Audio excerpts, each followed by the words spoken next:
Hello नमस्कार प्यारे साथियों, एक बार फिर से स्वागत है आप सभी का हमारे इस ऑनलाइन स्टडी प्लेटफॉर्म पर। हम पढ़ रहे हैं ट्रांसमिशन एंड डिस्ट्रीब्यूशन के बारे में, यानी कि पारेषण और वितरण के बारे में। आज जो है हमारी ट्रांसमिशन एंड डिस्ट्रीब्यूशन की तीसरी क्लास रहने वाली है। इससे पहले हमने 2 क्लास कंप्लीट कर ली है। अगर आपने इससे पहले वो 2 क्लासेस नहीं देखी है तो पहले वो वाली 2 क्लास देख लीजिए, उसके बाद ये आज वाली क्लास देखना। और आज की क्लास में ना हम ट्रांसमिशन एंड डिस्ट्रीब्यूशन वाले चैप्टर को कंप्लीट कर देंगे। इलेक्ट्रिसिटी थ्योरी का इंपॉर्टेंट चैप्टर रहता है और ऐसा चैप्टर है ये जिसमें आपकी सिलेक्शन होने के बाद भी इसमें जो हमने पढ़ा है वो आपके काम आने वाला है। जैसे कंडक्टर के बारे में हमें पता होना चाहिए कि कौन सा कंडक्टर हम यूज़ करते हैं, कौन से इंसुलेटर यूज़ करते हैं, 33 kV के लिए कौन सा इंसुलेटर काम में लिया जाता है, जहाँ पर लाइन खत्म हो रही है वहाँ पर कौन सा इंसुलेटर यूज़ किया जाता है। पोल के बारे में जैसे स्टील टावर, आरसीसी पोल, इन सभी के बारे में आपको पता होना चाहिए। जैसे इंटरकनेक्टेड सिस्टम हो गया, रिंग सिस्टम हो गया, रेडियल सिस्टम हो गया, और ट्रांसमिशन एंड डिस्ट्रीब्यूशन कैसे होता है, इन सभी के बारे में ना आप सभी को पता होना जरूरी है अगर आपकी सिलेक्शन हो रही है बिजली बोर्ड के अंदर। ठीक है भाई। और ये जो चीज़ है ना ये तो आपके बाद में भी काम आने वाली है।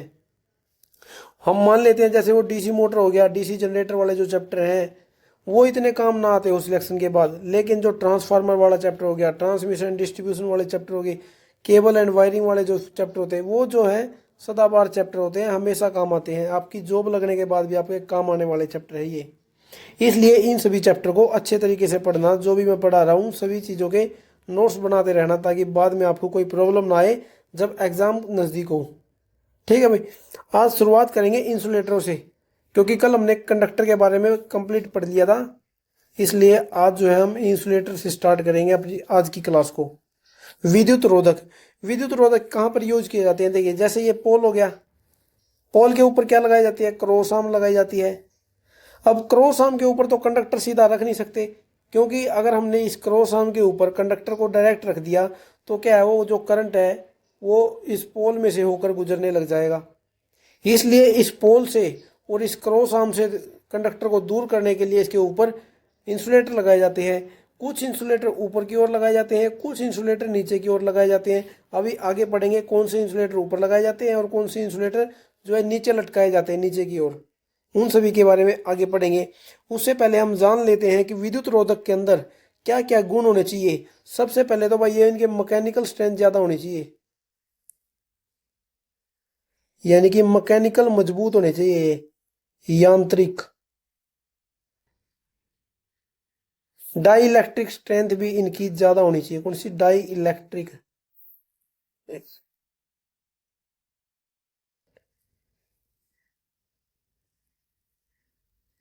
डाई इलेक्ट्रिक स्ट्रेंथ जिसे हम केवी प्रति एमएम में व्यक्त करते हैं। डाई इलेक्ट्रिक स्ट्रेंथ इसकी उच्च होनी चाहिए। तापमान का ज़्यादा प्रभाव नहीं पड़ना चाहिए, चाहे जैसे बारिश आ गई, आंधी आ गई, धूल मिट्टी, उनका असर जो है विद्युत रोधक पर बहुत कम होना चाहिए। जैसे तापमान बढ़ जाता है, तापमान कम हो जाता है, उनका जो है इंसुलेटर के ऊपर कोई ज़्यादा फर्क नहीं पड़ना चाहिए। इस प्रकार का हमें पदार्थ लेना चाहिए। उनकी प्रतिरोधकता बहुत ज़्यादा होनी चाहिए भाई, प्रतिरोधकता। ये सबसे अहम गुण होना चाहिए एक इंसुलेटर का। प्रतिरोधकता उसकी उच्च होनी चाहिए ताकि वो अपने में से, अपने अंदर से करंट को ना गुजार सके। सभी प्रकार की अशुद्धियों से मुक्त होना चाहिए। और सबसे मेन पॉइंट जो भंगुर नहीं होना चाहिए, भंगुर नहीं होना चाहिए। जो बैकेलाइट पदार्थ होता है ना वो बहुत भंगुर होता है। कौन सा? बैकेलाइट। जिस पदार्थ के हमारे घरों में ये बटन स्विच लगे होते हैं, सॉकेट होते हैं, ये बैकेलाइट पदार्थ के बने होते हैं। इसलिए इस प्रकार के का विद्युत रोधक नहीं प्रयोग करते हम। इसलिए भंगुर नहीं होना चाहिए। और नॉन पोरस। कैसा? एक मिनट, इन सभी को नोट कर लिया होगा आपने। नॉन पोरस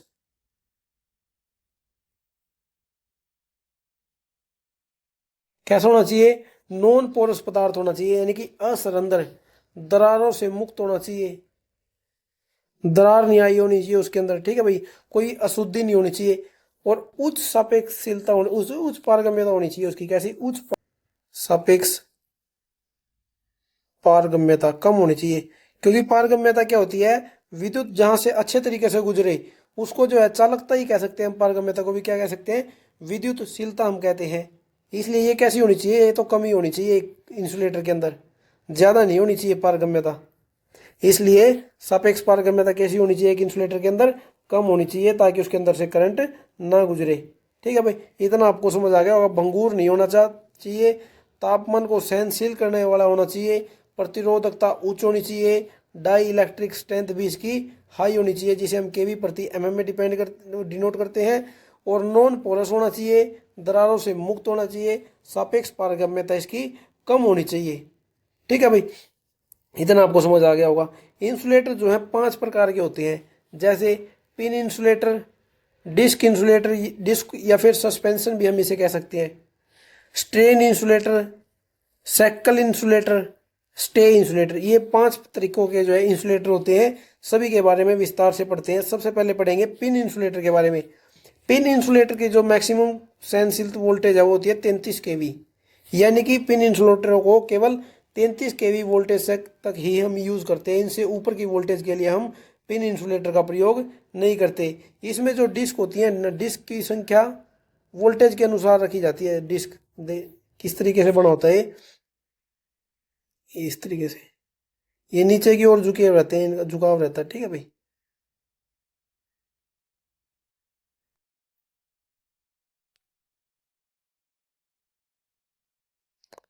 इस तरीके के होते हैं। ऐसे इनको क्रॉस आर्म के ऊपर लगा दिया जाता है, और जो कंडक्टर होता है ना, इसमें कंडक्टर इसके ऊपर रखा जाता है।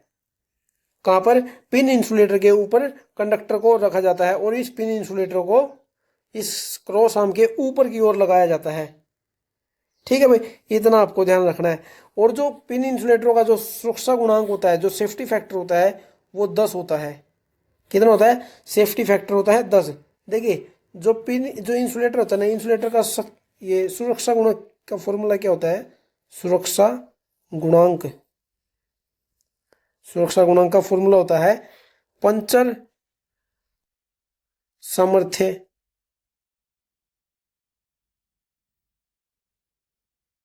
सामर्थ्य बटा में फ्लैश ओवर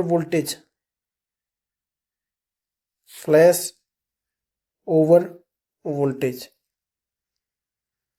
ये होता है सुरक्षा गुणांक का फॉर्मूला भाई इसका, इंसुलेटरों का। ऊपर क्या आएगा, पंचर सामर्थ्य है, यानी कि इंसुलेटर को पंचर होने में कितनी पंचर से रोकने के लिए कितनी उसकी सामर्थ्य है इंसुलेटर की, बटा में फ्लैश ओवर वोल्टेज। ठीक है भाई, ये होता है सुरक्षा गुणांक का फॉर्मूला। इसलिए ये जो पिन इंसुलेटर होता है, इसके कितना होता है, सुरक्षा गुणांक 10 का मान होता है इसका। ठीक है ना, और कहाँ, कंडक्टर इसके ऊपर से ऊपर रखा जाता है, और ये जो है क्रॉस आर्म के ऊपर रखा जाता है पिन इंसुलेटर। ठीक है भाई, और ये जो डिस्क होती है ना, डिस्क बनाने के लिए पोर्सलिन का पदार्थ का प्रयोग करते हैं। किसका, पोर्सलिन। ये जितने भी इंसुलेटर है ना, चाहे पिन इंसुलेटर हो, चाहे डिस्क इंसुलेटर हो, चाहे स्ट्रेन इंसुलेटर हो, चाहे सेकल इंसुलेटर हो, चाहे स्टे इंसुलेटर हो, इनको बनाने के लिए पोर्सलिन के पदार्थ का प्रयोग किया जाता है। किसका, पोर्सलिन के पदार्थ का, यानी कि जो इंसुलेटर होते हैं सबसे ज्यादा पोर्सलिन का ही इस्तेमाल किया जाता है। सुरक्षा गुणांक का फॉर्मूला आपको याद हो गया होगा, या फिर इसे आप अपने नोट्स में लिख लेना। आगे समझते हैं डिस्क इंसुलेटर या फिर सस्पेंशन इंसुलेटर।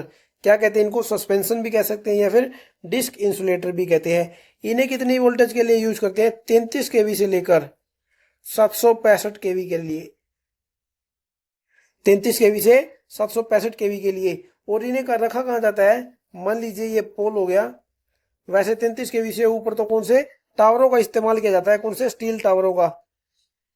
उसी को आप ये समझ लीजिए, इसमें मान लीजिए ये क्रॉस आर्म लगी हुई है। ठीक है, ये क्रॉस आर्म है, क्रॉस आर्म के नीचे लटकाए जाते हैं भाई, ये क्रॉस आर्म के नीचे लटकाए जाते हैं। इसमें इस तरीके से ऐसे डिस्क बनी रहती है, और ये जो डिस्कों की संख्या है ना, ये वोल्टेज पर डिपेंड करती है। वोल्टेज कितनी है, कितनी वोल्टेज के लिए ये यूज हो रहा है, उस पर डिपेंड करता है डिस्कों की संख्या।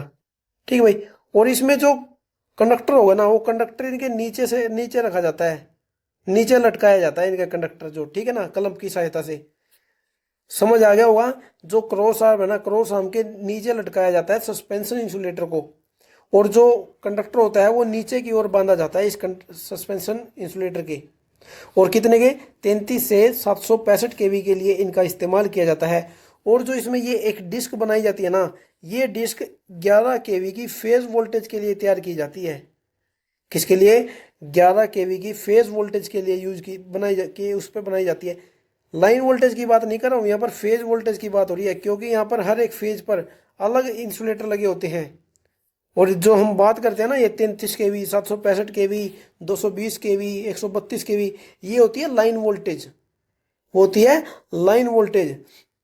और इन डिस्कों की संख्या जो है किसके अनुसार रखी जाती है? फेज वोल्टेज के अनुसार रखी जाती है। ठीक है भाई। और फेज वोल्टेज, एक डिस्क कितने फेज वोल्टेज के लिए? 11 केवी के फेज वोल्टेज के लिए बनाई जाती है। देखिए एग्जांपल देख लेते हैं हम। जैसे 132, क्या है? लाइन वोल्टेज 132 लाइन वोल्टेज है। तो लाइन वोल्टेज को पहले हमें फेज वोल्टेज में बदलना पड़ेगा। फेज वोल्टेज का फॉर्मूला क्या है? VL/√3, VL/√3। तो इसमें कैसे डिस्कों की संख्या निकालेंगे?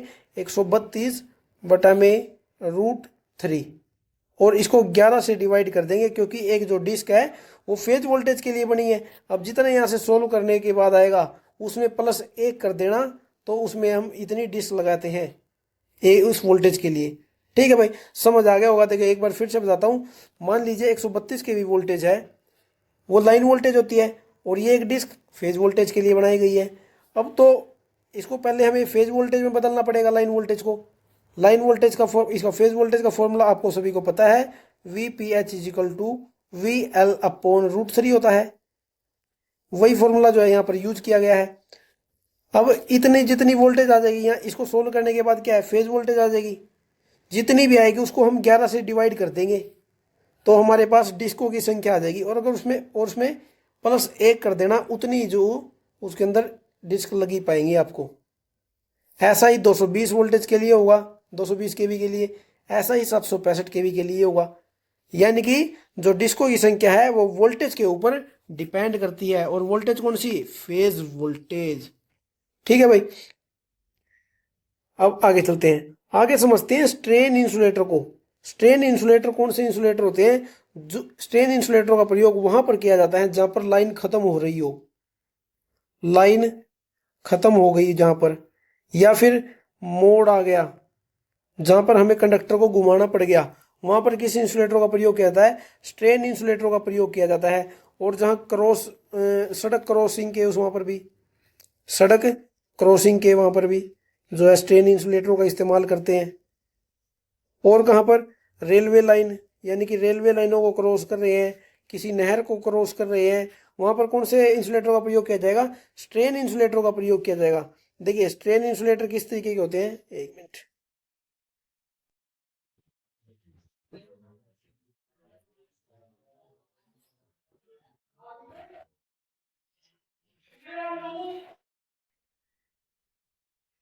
देखिए मान लेते हैं ये एक पोल है,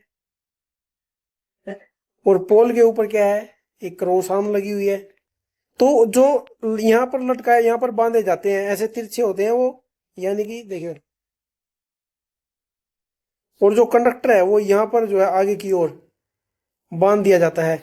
और यहाँ पर क्या है? लाइन खत्म हो रही है इस जगह पर, मान लेते हैं लाइन खत्म हो रही है, तो क्या है? कंडक्टर इस जगह पर बांध दिया जाएगा, इस इंसुलेटर की, स्ट्रेन इंसुलेटर की, यानी कि खिंचा हुआ रहता है ये स्ट्रेन इंसुलेटर, ऐसे सीधा नहीं रहता ये। ठीक है ना? ये लटका हुआ रहता है, ऐसे दबाव बना रहेगा इसका एक साइड में, ऐसे। ठीक है ना? यहाँ पर जो है आगे कंडक्टर बांध दिया जाता है, और जहाँ पर लाइन खत्म हो रही है वहां पर इनका इस्तेमाल किया जाता है। या फिर सड़क क्रॉस कर रहे हैं, या फिर रेलवे लाइन को क्रॉस कर रहे हैं, या फिर नहर को क्रॉस कर रहे हैं, या फिर इस लाइन को घुमाव देने की आवश्यकता है। अभी कंडक्टर यहाँ से आ रहा है और फिर कंडक्टर मान लिए इधर की ओर लेके जाना है, तो क्या है? यहाँ पर बांध देंगे, और इस पोल के दूसरी साइड में यहाँ पर भी एक साइकिल इंसुलेटर लटका देते हैं, जिससे क्या है? ये लाइन घूमकर इसका मोड़ बन जाता है। ठीक है भाई, ये होते हैं स्ट्रेन इंसुलेटर। और स्ट्रेन इंसुलेटर भी देखने में किसकी तरह लगते हैं? डिस्क इंसुलेटरों की तरह देखने में लगते हैं, लेकिन फ़र्क क्या है? ये नीचे की ओर लटके रहते हैं, और इसमें जो है साइड की तरफ दबाव इनका बना रहता है। ठीक है भाई, देखने में उनके जैसे ही लगते हैं स्ट्रेन इंसुलेटर। और ये क्या है? विकृति बल को भी कम करते हैं। विकृति बल यानी कि टेंशन जो होती है इनके ऊपर, उसको कम करते हैं। आगे समझते हैं सैकल इंसुलेटर को। सैकल इंसुलेटर का प्रयोग जो है 11 केवी के कम वोल्टेज के लिए किया जाता है। 11 केवी या फिर इससे कम वोल्टेज के लिए किसका प्रयोग किया जाता है? सैकल इंसुलेटरों का प्रयोग किया जाता है। किसका? सैकल इंसुलेटरों का। ये किस प्रकार के बने होते हैं? देखिए, इसमें पहले एक हैंडल सा होता है इस तरीके से, ठीक है, और इसको पेंच की सहायता से कसा जाता है बीच में। यहां पर होती है डिस्क। एक मिनट, आपको इसकी फोटो दिखाता हूं। ये देखिए भाई, ये होते हैं सैकल इंसुलेटर। ठीक है भाई, इस तरीके से बने होते हैं सैकल इंसुलेटर। इनका इस्तेमाल कहाँ पर? 11 केवी या फिर उससे कम की वोल्टेज के लिए प्रयोग किया जाता है। और फैक्ट्रियों या फिर कारखानों के पास इनका ज़्यादा इस्तेमाल किया जाता है।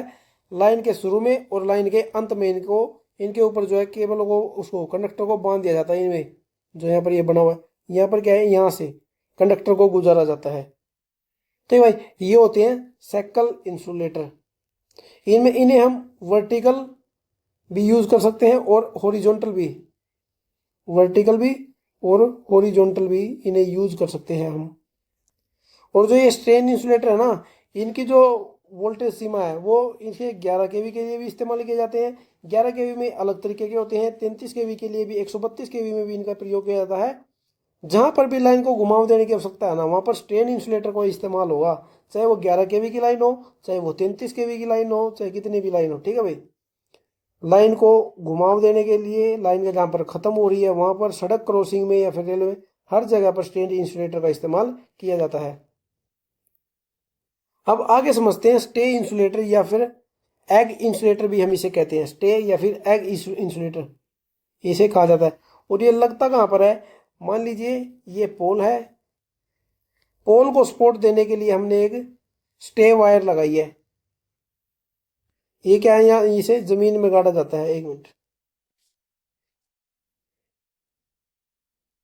ये एक स्टे वायर लगी हुई है, इसे जमीन में हमने गाड़ा हुआ है। ठीक है, अब करंट जो है इस तार से होकर ना गुजरे जमीन में, इसलिए हम क्या है, यहाँ पर एक इंसुलेटर लगा देते हैं। क्या लगाते हैं? इंसुलेटर। ताकि अगर इसके अंदर करंट भी आ जाए, वैसे इसके अंदर करंट तो होता नहीं है, लेकिन अगर क्या है, करंट लीक हो जाए स्टे वायर के अंदर, तो करंट केवल यहाँ तक ही रुक जाए, करंट केवल यहीं तक रुक जाए, नीचे धरती में, जमीन में ना जाए। इसलिए हम क्या है, यहाँ पर एक स्टे इंसुलेटर का इस्तेमाल कर देते हैं। इसे एग इंसुलेटर भी कहते हैं। समझ आ गया होगा आपको। पोल को सपोर्ट देने के लिए जिस स्टे वायर का हम इस्तेमाल करते हैं, उस पे क्या है, ये इंसुलेटर लगाया जाता है। और किस लिए लगाया जाता है? ताकि जो करंट है वो धरती में ना जाए स्टे वायर की मदद से। स्टे वायर में मान लेते हैं कुछ ना कुछ करंट लीक हो जाता है, वैसे होता तो नहीं है, लेकिन बाय चांस हो जाए तो क्या है, करंट को यहीं पर रोक लिया जाता है इस इंसुलेटर के द्वारा। ठीक है भाई, समझ आ गया होगा स्टे इंसुलेटर भी आपको। आगे समझते हैं स्टे रोड एवं स्टे वायर क्या होती है। अभी अभी मैंने आपको बताया, जिस पोल को सपोर्ट देने के लिए हम जिस भी वायर का इस्तेमाल करते हैं उसको कहते हैं स्टे वायर या फिर स्टे रोड।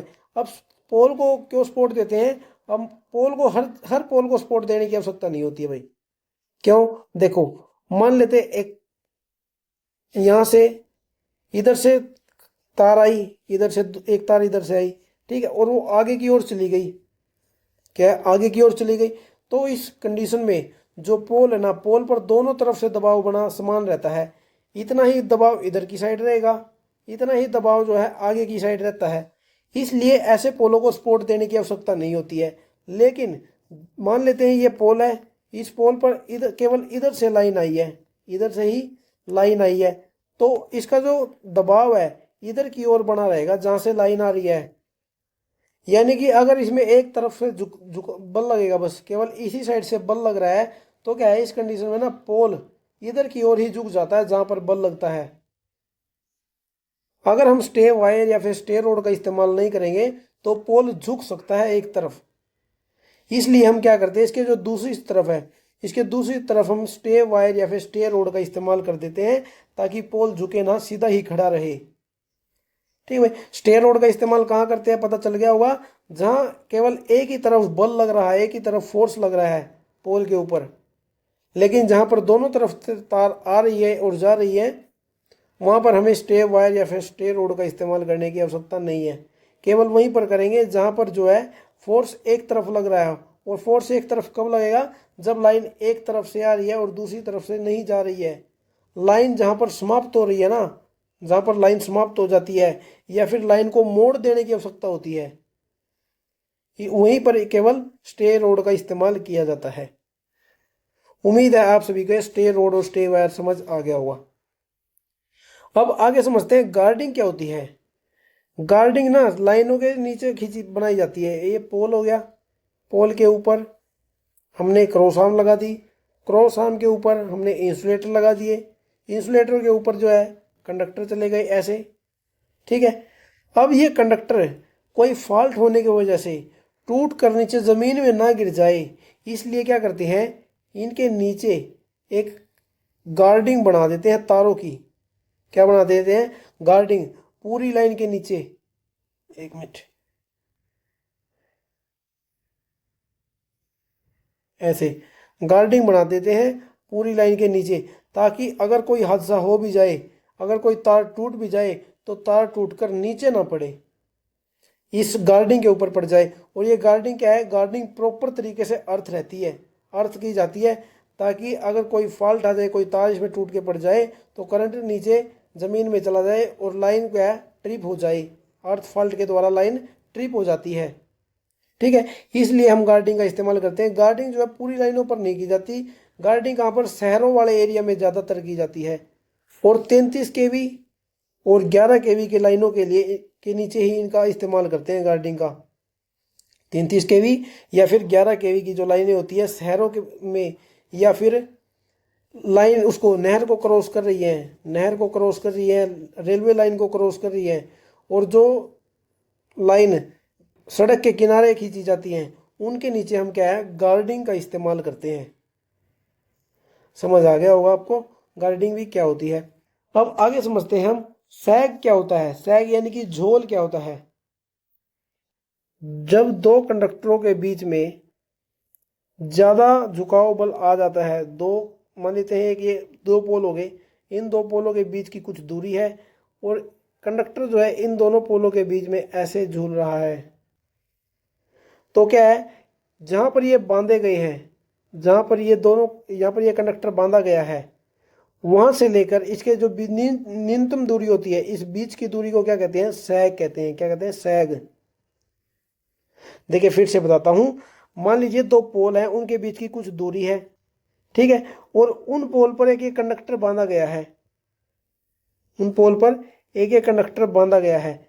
अब जितनी ऊंचाई पर यह बांधा गया है, मान लीजिए दोनों पोलों पर समान ऊंचाई पर यह बांधा गया है, इस जगह पर यह बांधा गया है, तो इसके जो झुक कर, जब ये कंडक्टर झुक जाता है नीचे की ओर, तो जो इसकी न्यूनतम दूरी होती है, मान ली न्यूनतम जो ऊंचाई होती है इसकी, ज़मीन से लेकर जो न्यूनतम ऊंचाई होती है ये वाली, और जहाँ पर ये कंडक्टर बांधा गया है इतनी ऊंचाई पर, इसके बीच का जो ये एरिया होता है ना, इसी को हम सैग कहते हैं।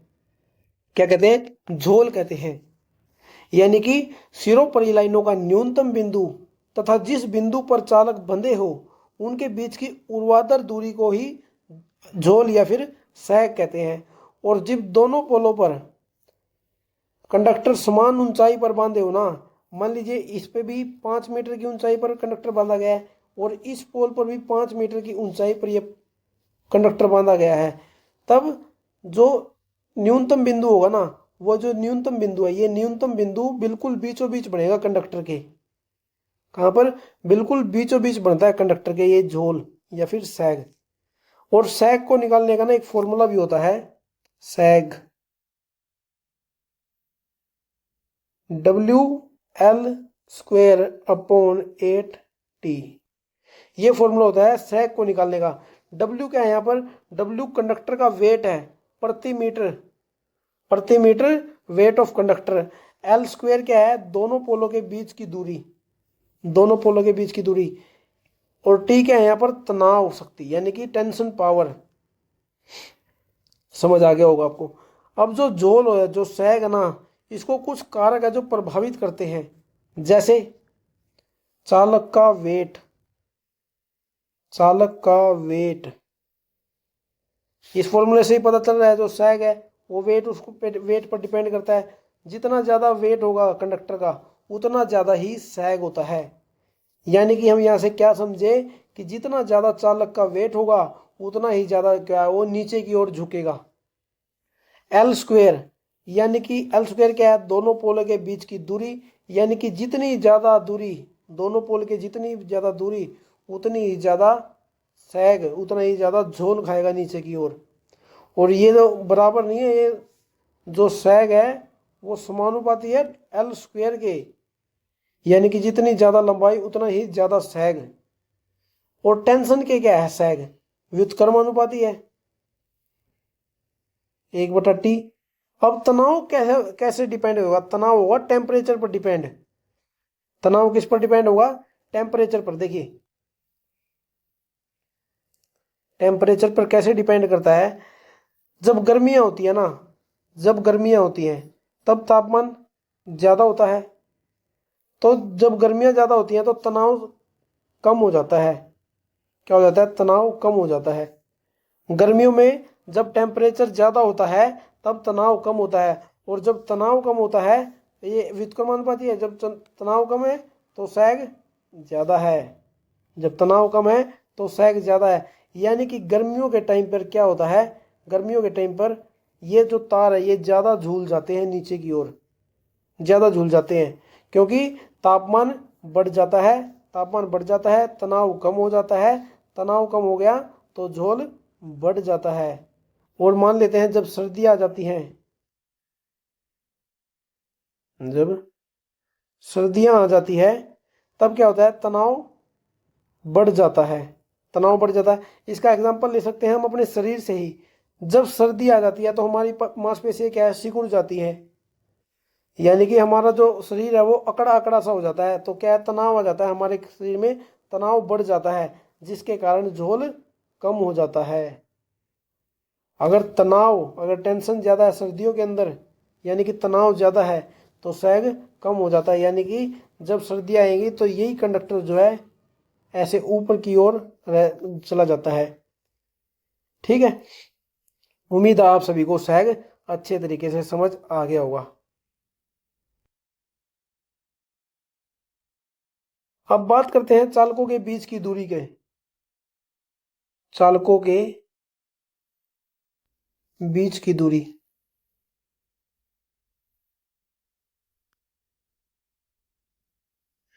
ये जो चालकों के बीच की दूरी है ना, ये वोल्टेज पर डिपेंड करती है, जितनी ज्यादा वोल्टेज उतनी ही ज्यादा दूरी होती है तारों के बीच की। जैसे हम सभी को पता है एक लाइन के अंदर तीन तार होती है, तीनों फेजों की, आर वाई और बी, और उन्हीं तीनों के बीच की दूरी की बात हम यहाँ पर कर रहे हैं। हम मान लेते हैं 11 kV की जो लाइन है, 11 kV की लाइन के लिए हम 1.2 मीटर दूरी रखते हैं, 1.2 मीटर की दूरी रखते हैं दोनों दो कंडक्टरों के बीच की। उसके बाद आती है 33 kV, 33 kV में हम 2.0 मीटर रखते हैं।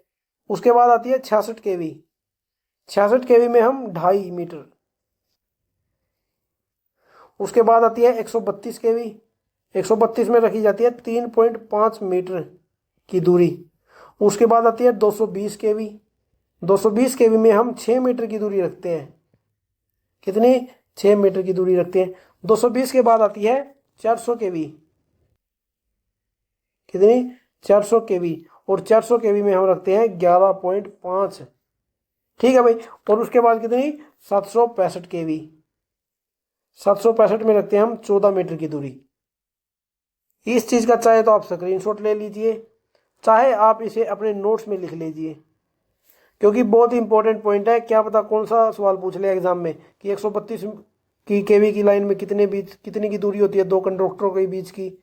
ये भी सवाल आ सकता है, 765 का भी पूछ सकता है, 33 kV का भी पूछ सकता है एग्जामिनर। इसलिए इन सभी को अपने नोट्स में लिख लीजिए, या फिर अच्छा हो रहेगा अगर आप इन्हें याद कर ले तो। ठीक है भाई, 11 kV की लाइनों में 1.2 मीटर, 33 kV की लाइन में 2 मीटर, 66 kV की लाइन में 2.5 मीटर, 132 kV की लाइन में 3.5 मीटर, 220 kV की लाइन के लिए 6 मीटर, 400 kV के लिए 11.5 मीटर दूरी होती है। और 765 kV की लाइन में 14 मीटर की दूरी रहती है। ठीक है भाई दोस्तों, यहाँ पर होता है अपना ट्रांसमिशन एंड डिस्ट्रीब्यूशन वाला चैप्टर कंप्लीट। अब इसके बाद मैं कुछ क्वेश्चन लेकर आया हूँ, उन क्वेश्चनों पर थोड़ा बहुत ध्यान दे लेते हैं। देखिए बिल्कुल सिंपल क्वेश्चन है, जो मैंने पढ़ाया है उन्हीं के ऊपर डिपेंड है। देखिए, उच्च वोल्टता पर संचरण के क्या लाभ होते हैं, यानी कि जो हम हाई वोल्टेज पर हम ट्रांसमिट करते हैं लाइनों को, तो उसके लाभ क्या है। धारा का परिमाण कम होता है, यह वोल्टतापात को कम करता है, शक्ति हानि कम होती है, या फिर इनमें से सभी। आप बताओ कौन सा ऑप्शन सही रहेगा। लगाओ 10 सेकंड का टाइम इस पर। उच्च वोल्टता पर संचरण के लाभ क्या है। देखो भाई, धारा का परिमाण कम होता है। मैंने आपको कल एक फॉर्मूला बताया था, P बराबर VI cos फाई के बारे में। अब यहां पर I का मान क्या बनेगा, P बटे V cos फाई। अगर वोल्टेज ज्यादा है, क्योंकि यहां पर बात ही उच्च वोल्टेज की हो रही है, अगर वोल्टेज ज्यादा है तो करंट कम होगा, तो धारा का परिमाण कम होता है। बिल्कुल भाई, धारा का परिमाण कम होता है, यह वोल्टेज पाथ को कम करता है। बिल्कुल भाई, हाई वोल्टेज जो होती है, हाई वोल्टेज में वोल्टेज ड्रॉप भी कम होता है। ऑप्शन नंबर बी भी सही है। पावर लॉस कम होता है। बिल्कुल भाई, पावर की हानि भी बहुत कम होती है। पावर की हानि भी कम होती है, क्योंकि अगर करंट का मान कम होगा लाइन के अंदर, तो क्या है, पावर का मान कम रहेगा। अब इसी तरीके से, ठीक है ना, आई का मान कम है तो पावर का मान भी कम होगा, क्योंकि पावर जो है करंट के मान पर डिपेंड करती है। इसलिए इनमें से सभी ऑप्शन नंबर डी करेक्ट बन जाएगा इसका। ठीक है भाई, नेक्स्ट क्वेश्चन पर चलते हैं। यदि लाइन वोल्टेज n गुना बढ़ा दे तो चालक का आकार क्या होगा। चालक के आकार या फिर वॉल्यूम की बात कर रहा है यहाँ पर, ये किसकी, वॉल्यूम की। मैंने अपनी पहली क्लास में बताया था आपको वॉल्यूम का एक फॉर्मूला, याद करो भाई, किस किस को याद है वॉल्यूम का फॉर्मूला जो मैंने आपको बताया था। बताओ भाई क्या ऑप्शन है इसका, ऑप्शन बताते हैं आप, चलिए बताते हैं आपको। देखिए भाई, वोल्टेज जो वॉल्यूम होता है, वॉल्यूम किसके समानुपाती होता है, होता है वी स्क्वेयर के समानुपाती, 1/v²। कल आपको क्लास में बताया था, दिखाइए। नहीं कल नहीं, परसों जो पहली हमारी क्लास हुई थी। देखिए, वॉल्यूम ऑफ कंडक्टर मैंने आपको बताया था, वॉल्यूम किसके व्युत्क्रमानुपाती होता है, वोल्टेज स्क्वायर के व्युत्क्रमानुपाती होता है। और जो पावर का भी मैंने आपको कल बताया था, देखिए ये वाला पहली क्लास जो हुई थी, यानी कि पावर लॉस, जितनी ज्यादा वोल्टेज होगी उतना कम पावर लॉस होगा। और जो हमने पहला वाला क्वेश्चन किया है वो इसी चीज को दर्शा रहा है। देखिए, शक्ति हानि कम होती है, यानी कि जो पावर लॉस होता है वो भी वोल्टेज स्क्वायर के समानुपाती होता है। जितनी ज्यादा वोल्टेज होगी उतना ही कम पावर लॉस होगा। अब बात करें इस सवाल की, वॉल्यूम समानुपाती होता है 1/v² के। अब यहाँ पर सवाल में क्या कहा उसने, यदि लाइन का वोल्टेज n गुना बढ़ा दे, यानी कि जो वोल्टेज है, अगर वोल्टेज हम बढ़ा देंगे तो क्या है, वॉल्यूम कम हो जाएगा। क्या हो जाएगा, वॉल्यूम कम हो जाएगा। वॉल्यूम कितना कम होगा, n² के हिसाब से कम होगा। किसके, n² के हिसाब से। अगर हम इस फॉर्मूले का उल्टा करते हैं, जैसे v² समानुपाती 1/n, ठीक है, 1 वॉल्यूम को v से वॉल्यूम लिख देते हैं, वॉल्यूम को, ठीक है भाई, वॉल्यूम ही लिख देते हैं। अब अगर वोल्टेज स्क्वायर क्या है, बढ़ रहा है, अगर वोल्टेज के स्क्वायर बढ़ रहा है तो वॉल्यूम क्या है, कम हो जाएगा। तो इसका ऑप्शन नंबर क्या, कौन सा सही रहेगा, n गुना अधिक। नहीं भाई, अधिक तो होगा ही नहीं, 1/n गुना कम, 1/n बोला इसने, लेकिन यहाँ पर क्या है, यहाँ पर तो स्क्वायर है, स्क्वायर के फॉर्म में कम होगा। लेकिन ऑप्शन नंबर बी भी यहाँ पे करेक्ट हो गया। n² गुना अधिक, नहीं भाई, n² गुना अधिक तो बहुत ज्यादा हो जाएगा। 1/n² गुना कम, बिल्कुल ऑप्शन नंबर डी इसका करेक्ट है, क्योंकि हम सभी को पता है फॉर्मूला क्या है, वॉल्यूम व्युत्क्रमानुपाती 1/v² के। तो इस हिसाब से अगर हम इसको वोल्टेज को बढ़ाएंगे तो क्या है, वो स्क्वायर की फॉर्म में बढ़ेगा। इसलिए अगर वोल्टेज बढ़ा है तो वॉल्यूम कम हो जाएगा। इसका ऑप्शन नंबर डी करेक्ट हो जाएगा। नेक्स्ट सवाल पर चलते हैं। नेक्स्ट सवाल क्या है, 3 फेज शक्ति प्रणाली का अंकित वोल्टेज क्या होता है। यानी कि जो हम बात करते हैं 3 फेज की वोल्टेज की, वो कौन सा वोल्टेज होता है, क्या वो फेज वोल्टेज होता है, क्या वो शिखर फेज वोल्टेज होता है, क्या वो लाइन से लाइन वोल्टेज होता है, या फिर शिखर लाइन से लाइन वोल्टेज होता है। बताओ भाई। देखो भाई, फेज वोल्टेज फेज वोल्टेज तो होता नहीं है, मैंने आपको बताया है। शिखर फेज वोल्टेज नहीं है। क्या वो लाइन से लाइन वोल्टेज है या फिर शिखर लाइन से लाइन वोल्टेज है? दो ऑप्शन तो हो गए अपने यहाँ पर गलत। अब दो ऑप्शन है सी और डी। शिखर लाइन से लाइन वोल्टेज, शिखर का मतलब है यानी कि पीक, यानी कि उससे ऊपर वो वोल्टेज नहीं हो सकती, नहीं भाई। अब मान लेते हैं वो 132 केवी वोल्टेज है, ये कभी कभी 133 वोल्टेज भी हो जाती है, 134 किलो वोल्ट भी हो जाती है, 135 केवी भी हो सकती है, ठीक है। लेकिन शिखर नहीं होती है 132। ऐसे ही 33 केवी है, 33 से ऊपर 34 भी चली जाती है वो तो।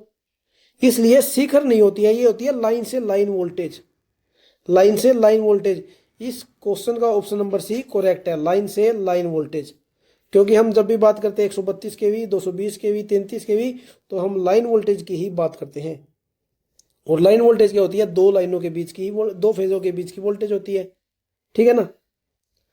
अगला सवाल क्या है, उस केबल का नाम बताइए जो वितरक को उपभोक्ता टर्मिनलों से जोड़ता है। कल की क्लास में अच्छे तरीके से बताया है सर्विसमैन को, वितरक को और फीडर के बारे में। और इसमें तीनों ही ऑप्शन है। क्या वो सर्विसमैन तार होती है, क्या वो फीडर होता है, या फिर वो वितरक होता है जो वितरक को उपभोक्ता टर्मिनलों से जोड़ता है? बताओ भाई, लगाओ 10 सेकंड इस पे।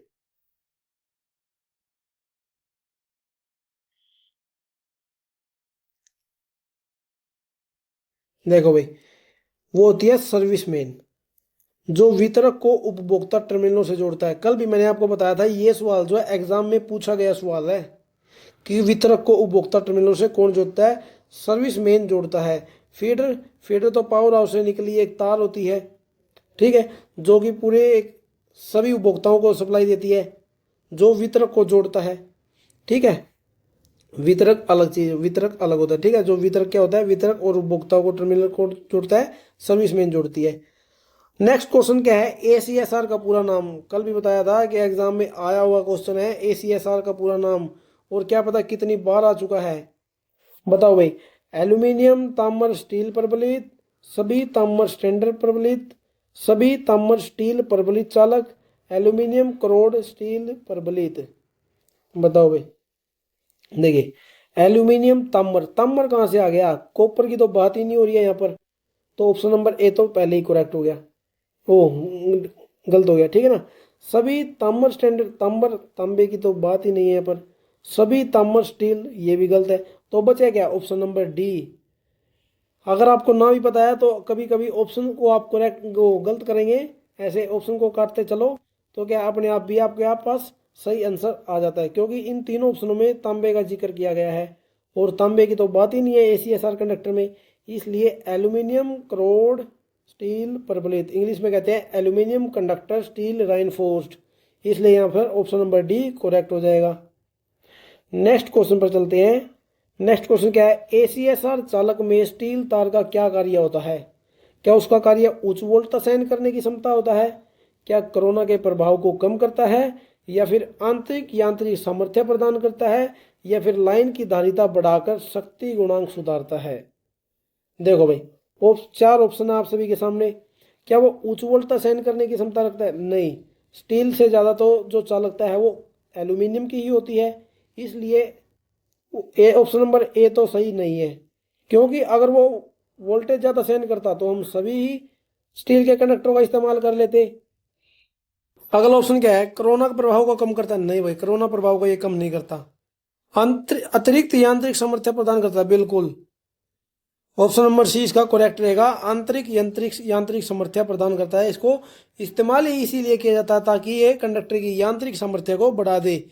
ऑप्शन नंबर डी क्या है, लाइन की धारिता बढ़ाकर शक्ति गुणांक सुधारता है? नहीं नहीं नहीं, लाइन की धारिता बढ़ाकर शक्ति गुणांक नहीं सुधारते, ठीक है ना। ऑप्शन नंबर सी इसका करेक्ट बन जाएगा।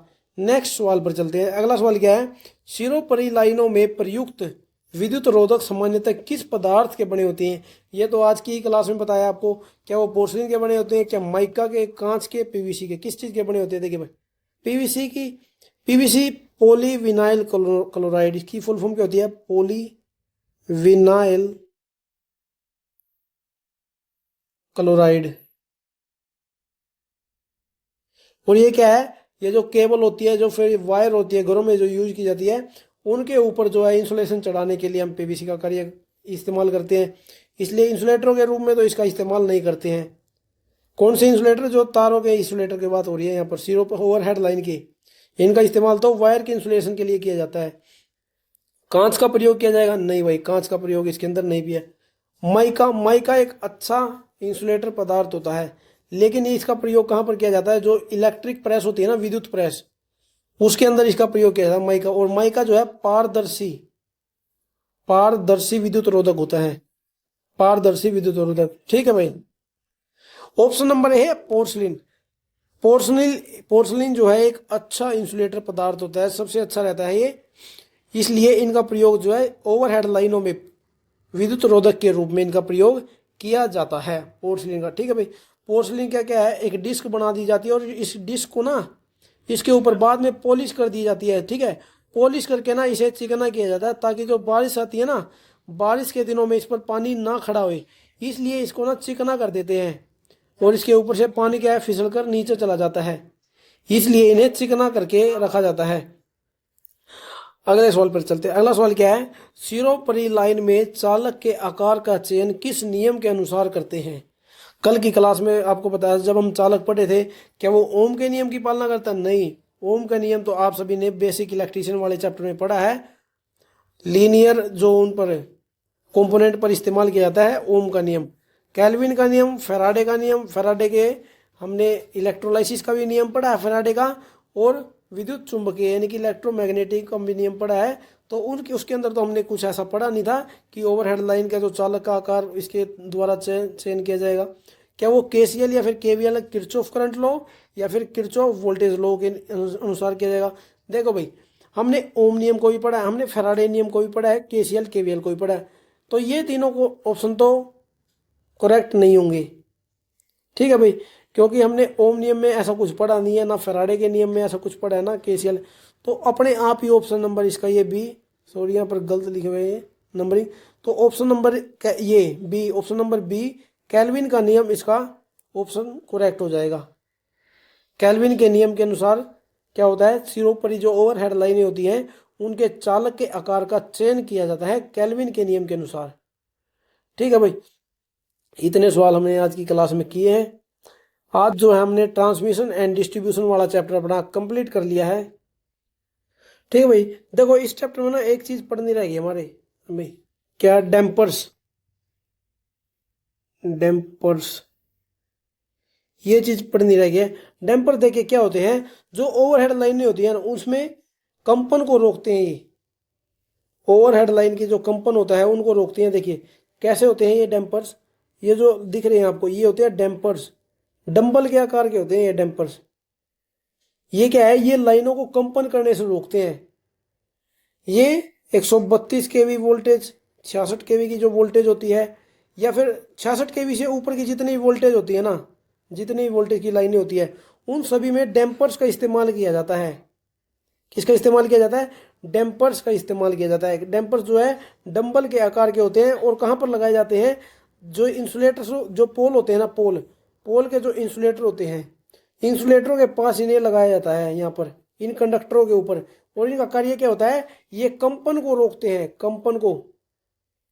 आप सभी को ना एक रील है इंस्टाग्राम पर, वो उस रील का लिंक ना मैं अपनी डिस्क्रिप्शन में दे दूंगा, उस रील को आप देख लेना, आपको ना डैम्पर्स समझ आ जाएंगे, डैम्पर्स होता क्या है, डैम्पर्स का कार्य क्या होता है।